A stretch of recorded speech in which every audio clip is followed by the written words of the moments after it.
Hello, dear students. I am Himchan from Navjyoti Global School, Padpani. This is class 7th, subject Science, chapter 8. Winds, Storms and Cyclones. पवन, तूफान और चक्रवात।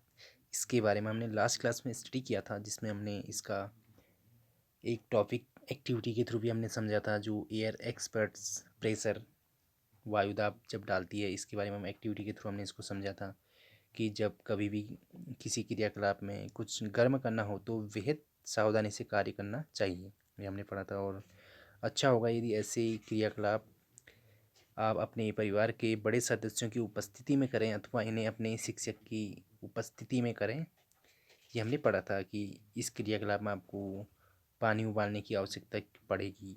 ये पानी उबालने की आवश्यकता आपको क्यों पड़ी, ये हमने पढ़ा था।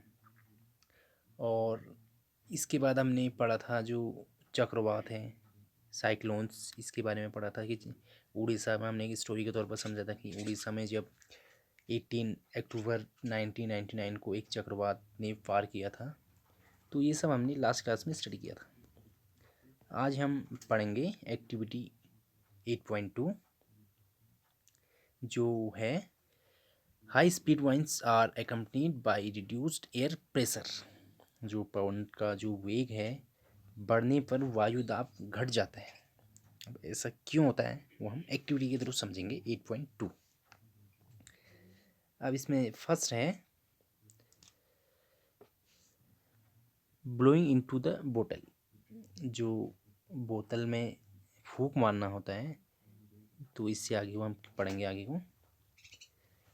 Crumple a small piece of paper into a ball of size smaller than the mouth of an empty बोतल। कागज के एक टुकड़े को मोड़कर किसी खाली बोतल के मुख से कम आमाप की गेंद जैसा एक आकार बनाइए। Hold the empty bottle on it's side and place the part ball just inside its mouth. इसके बाद खाली बोतल को पकड़कर उसके जो मुख के पास कागज की गेंद को रख दीजिए। आपने खाली बोतल पकड़नी है, उसके बाद उसके मुख के पास कागज की गेंद को रख दे रहे हैं। इसके बाद now try to blow on the ball of the ball to force in it into the बोतल। इसके बाद अब फूंक मारकर गेंद को बोतल के भीतर डालने का प्रयास कीजिए। अब आगे आप देख सकते हैं, try the activity with bottles of different sizes, challenge your friends if they can force the paper ball in by blowing into the बोतल। इसके बाद जो आपने एक्टिविटी देखी, इस एक्टिविटी को विभिन्न जो आमाप की बोतलों के साथ करने का प्रयास करें और अपने फ्रेंड्स से भी उसमें फूंक मारकर गेंद को बोतल के भीतर डालने का प्रयास करने को कहिए। पहली एंड बूजो are thinking about the following question, why is it difficult to force the paper ball into the बोतल। अब पहली और बूझो चाहते हैं कि निम्नलिखित प्रश्न पर जो विचार करना है किया जाए, तो क्वेश्चंस क्या हैं। जैसे फर्स्ट है, कागज़ की गेंद को फूंक मारकर बोतल में डालना कठिन क्यों है। जैसे यहाँ पे आप देख सकते हैं कि जो कागज़ की यहाँ पे गेंद है, इसमें अगर फूंक अगर मारकर तो इसका बोतल में डालना कठिन क्यों है। ये आप जब खुद आप एक्टिविटी करेंगे तो समझ सकते हैं इसको एक्टिविटी के थ्रू। इसके बाद हम देखेंगे 8.3 ब्लो द बलून्स। जो गुब्बारे को फुलाना, इसके बारे में हम देखेंगे। Take 2 balloons of approximately equal size. सबसे पहले आपने लगभग समान आमाप के 2 गुब्बारे लेने हैं। Put a little water into the balloons, blow about the balloons and tie each one to a string.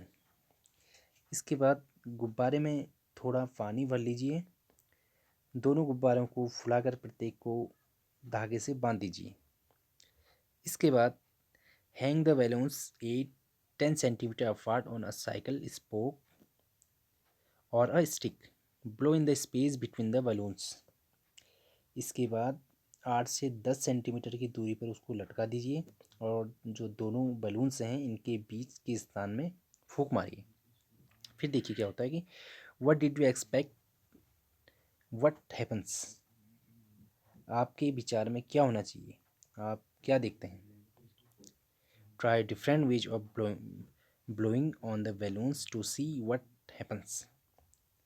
इसके बाद गुब्बारे के बीच में फूंक मारने के लिए विभिन्न तरीके अपनाइए और देखिए कि क्या होता है। ये आप आगे देख सकते हैं। इसके बाद हम देखेंगे एक्टिविटी 8.4। इसमें कहा गया है कि can you blow and lift. क्या आप फूंक मारकर कागज़ की जो पट्टी को उठा सकते हैं? आप आपने जैसे कोई भी फूंक मारी तो क्या उससे आप कागज़ की जो पट्टी है उसको उठा सकते हैं? यहाँ आप देख सकते हैं। इसमें हमने करना है hold a strip of paper 20 centimetre long and 3 centimetre wide.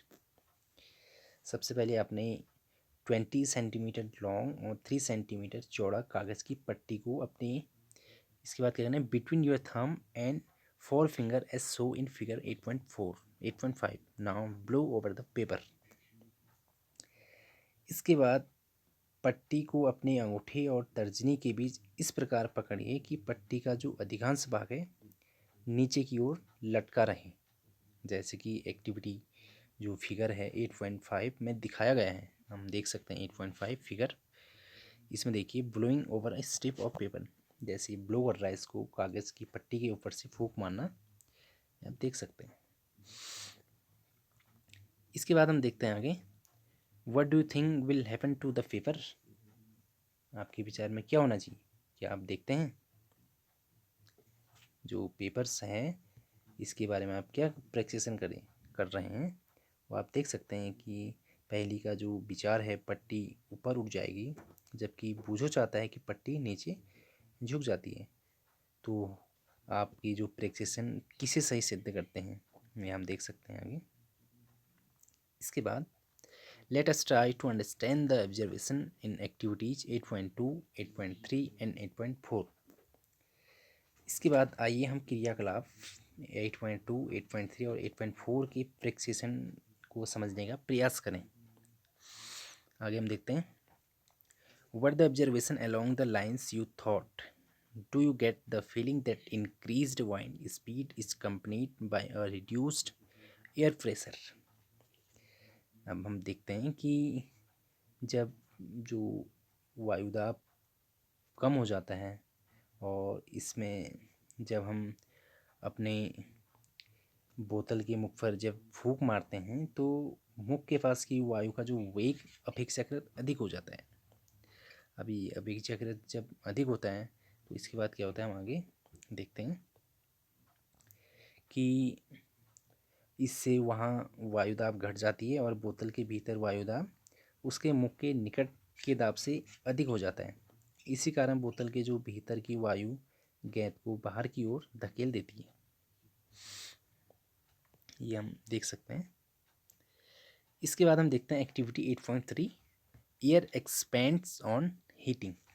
गर्म किए जाने पर वायु का प्रसार जब होता है इसके बारे में हम पढ़ेंगे। Activity 8.5 take a boiling tube, stretch a balloon tightly over the neck of the tube. एक क्वथन नली लीजिए और नली के मुख पर एक गुब्बारे को कसकर लगाइए। इसके बाद you can use a tape to make it tight. इसके बाद आप इसे कसने के लिए टेप का उपयोग भी कर सकते हैं। For some hot water in a beaker insert the boiling tube with the balloon in the hot water. इसके बाद किसी बीकर में लगभग 2/3 उसका आपने 2-3 मिनट ऊंचाई तक गर्म उसमें जल डालना है। इसके बाद गुब्बारा जो लगी क्वथन नली को गर्म जल में इस प्रकार रखिए कि गुब्बारे जल से बाहर रहें। इसके बाद एब्जॉर्ब फॉर 2-3 मिनट्स और for any change in shape of the balloon. इसके बाद 2 से 3 मिनट तक यह देखिए कि क्या गुब्बारे के आकार में किसी प्रकार का परिवर्तन होता है। Take the tube out, let it cool down to the room temperature. Take some ice cold water in another beaker and place the tube with the balloon in cold water for 2-3 minutes. Absorb the change in the shape of the balloon.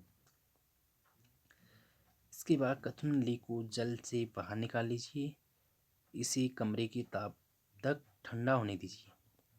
अब एक अन्य beaker में थोड़ा बर्फ़ का ठंडा जल लीजिए और क्वथन नली को पहले की भांति 2 से 3 मिनट के लिए ठंडे जल में रख लीजिए। ये आप देख सकते हैं, जैसे balloon tight over the neck of the boiling water. इसमें जो दिख रहा है क्वथन नली के जो मुख पर बदा गुब्बारा, इस टाइप से देख सकते हैं। और boiling tube impressed in hot water, जो गर्म जल में डूबी हुई क्वथन नली, ये सेकेंड जो बीकर यहाँ पे दिख रहा है। एंड बॉइलिंग ट्यूब जो इम्प्रेस्ड इन आइस कूल वाटर, बर्फ के ठंडे जल में डूबी हुई क्वथन नली। इसे हम प्रैक्टिकली भी कर सकते हैं। सो स्टूडेंट्स, ये थे हमारे टॉपिक। इसके बाद हम देखेंगे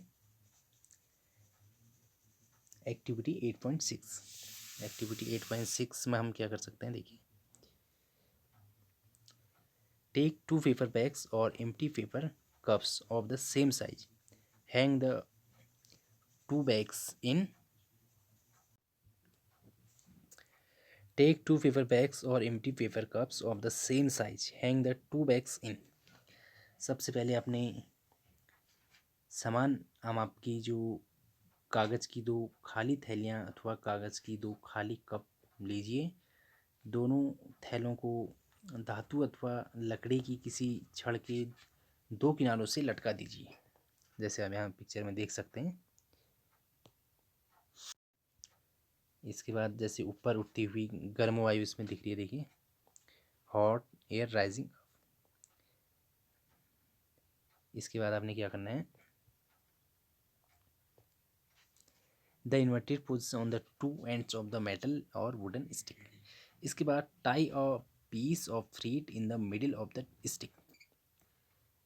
इसके बाद आपने करना है कि जो वहाँ पे मिडिल स्टिक्स हैं, जो मिडिल स्टिक्स हैं छड़ के मध्य में, एक धागा बांधकर उसे धागे से इस प्रकार पकड़ें जैसे कि किसी तराजू में करते हैं। आप देख सकते हैं, देखिए, जैसे किसी तराजू की तरह से हम इस टाइप से आप पकड़ सकते हैं। इसके बाद आप किसी एक थैली के नीचे चित्र में दिखाए गए अनुसार जलती मोमबत्ती को रखें और जलती मोमबत्ती को एक चित्र के नीचे आप इस प्रकार रखें। इसके बाद देखिए क्या होता है, थैली का जो संतुलन क्यों बिगड़ जाता है, ये आपने प्रैक्टिकली करना है। जैसे हमने नॉर्मली यहाँ पे देखा तो सबसे पहले तराजू के रूप में से देखा इक्वल साइज। इसके बाद हमने मोमबत्ती रखी तो इसका जो साइज है वो पूरा चेंज हो गया। अब ये क्यों चेंज हो गया ये हम आगे पढ़ेंगे। इसके बाद why is the balance of the wax disturbed. अब इसके बाद क्या आपने यह समझा है कि जो यहाँ पे डिस्टर्ब हुआ था थैलियों का संतुलन क्यों बिगड़ जाता है, हम आगे देखेंगे। Does this activity indicate the warm air rises up. क्या यह क्रियाकलाप दर्शाता है कि गर्म होने पर वायु ऊपर की ओर उठती है। As the warm air rises up it pushes the bag above the candle. Does the disturbance of the balance suggest that the warm air is lighter than the cold air? इसके बाद क्या संतुलन को बिगड़ना यह सुझाता है कि गर्म वायु ठंडी वायु से हल्की होती है। क्या आप अब यह समझा सकते हैं कि धुआं ऊपर क्यों उठता है। अब धुआं ऊपर क्यों उठता है आप देख सकते हैं। इसके बाद can you now explain why smoke always rises up. इसके बाद क्या आप यह समझा सकते हैं कि धुआं ऊपर क्यों उठता है, जो इसमें धुआं ऊपर आया है ये ऊपर क्यों उठ सकता है। आगे देखते हैं। Also it is important to remember that on heating the air expands and occupies more space. When the same thing occupies more space, it becomes lighter. The warm air is therefore lighter than the cold air. That is the reason that the smoke goes up. इसके बाद यह याद रखना भी महत्वपूर्ण है कि जो गर्म किए जाने पर वायु का प्रसार होता है और वह अधिक स्थान घेरती है। जब कोई दी गई वस्तु पहले से अधिक स्थान घेरती है तो वह हल्की प्रतीत होती है। इसलिए गर्म वायु ठंड वायु की अपेक्षा हल्की होती है। यही कारण है धुआं ऊपर उठता है। सो स्टूडेंट्स, यहाँ तक क्लियर हो चुका होगा। नेक्स्ट हम देखेंगे 8.4, जो हम नेक्स्ट क्लास में स्टडी करेंगे।